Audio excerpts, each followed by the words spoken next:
Papež Frančišek je 15. januarja popoldne v sklopu svojega petka usmiljenja skupaj z monsinjorjem Rinom Fisichelo, ki je odgovoren za odvijanje jubileja usmiljenja, zasebno obiskal dom počitka Bruno Buosi, ki leži v vzhodnem delu Rima, blizu avtocestnega obroča.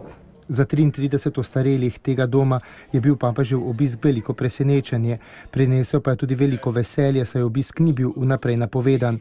Sveti oče se je srečal z vsakim oskrbovancem doma osebno in z njim spregovoril nekaj besed. Tamkajšnji župnik je povedal, da so ostareli papeža sprejeli zelo preprosto in naravno. Med povratkom v Vatikan pa je papež Frančišek obiskal še hišo Iride, kjer stanuje 6 bolnikov, večinoma mladih po hudih nesrečah v vegetativnem stanju. Ustanova ni bolnišnica, temveč naj bi bila kot družinska hiša, kjer lahko za bolnike skrbijo njihovi domači.